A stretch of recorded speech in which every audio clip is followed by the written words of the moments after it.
It is happening again. DC finds itself with a well-received grounded Batman, and yet they might not be able to use him in their new shared universe. Does this sound familiar? It is because we have seen this before. We call it the grounded hero curse. Let's wind the clock back to the late 2000s and early 2010s, when DC was not playing catch-up to Marvel, but was actually ahead, with the Dark Knight trilogy dominating the box office and winning Oscars. These films redefined superhero cinema as prestige entertainment, while Marvel's Iron Man was just a smaller gamble, and the Avengers had not even happened yet. DC was in a position to set the tone for the next decade of superhero movies and build a shared universe around the Dark Knight. Marvel was showing that you could build an interconnected universe starting with a tech-based, human hero before introducing gods and monsters. However, Christopher Nolan insisted his Batman exist in a self-contained world with no metahumans and no aliens. DC respected the creator's decision and hit reset, launching the DC Extended Universe in 2013 with Henry Cavill's Superman in Man of Steel.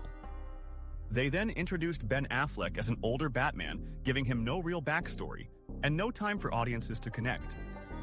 By 2016, Marvel had surged ahead with The Avengers, leaving DC scrambling, and the decision to keep Nolan's Batman separate from the shared universe had cost them their lead.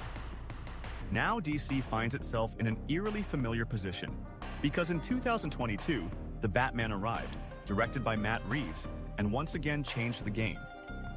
The Batman became the biggest DC film in years, loved by critics and audiences alike, and generated global buzz that still hasn't faded. Reeves' Gotham has already expanded with the Penguin spin-off, where Colin Farrell's crime boss has become a cultural icon for fans. Reeves is now developing The Batman Part 2, expected to start shooting next year, proving this version of Batman is far from finished. Meanwhile, James Gunn's DCU has already launched with Superman, which is performing well, but still projected to finish below the Batman's total box office. Pattinson's Batman's saga is far from over, but Reeves remains hesitant about merging his grounded Gotham with Gunn's more fantastical shared universe, leaving DC with a difficult choice. Do they reboot Batman for the DCU and give up on capitalizing on Reeves' creative magic? Or try to merge the worlds and risk breaking the unique tone that makes Reeves' Gotham work? Batman is always DC's safest bet, but he thrives in self-contained, director-driven worlds. And the more beloved this realistic version of Gotham, the harder it becomes to integrate without losing what makes him special. DC keeps building fabulously gritty versions of Gotham City, only to find that they are too valuable to share with the rest of their universe. But is it really impossible to bring grounded characters into a more fantastical universe? Marvel, for example, is trying to defy this concept by introducing characters from their gritty Netflix shows into the main MCU without losing their essence or appeal. The best example is The Punisher, whose first 2 seasons were so realistic and brutal they could easily be mistaken for a straight crime drama. And yet, The Punisher is now set to appear in Spider-Man Brand New Day alongside heroes like Spider-Man and even the Hulk.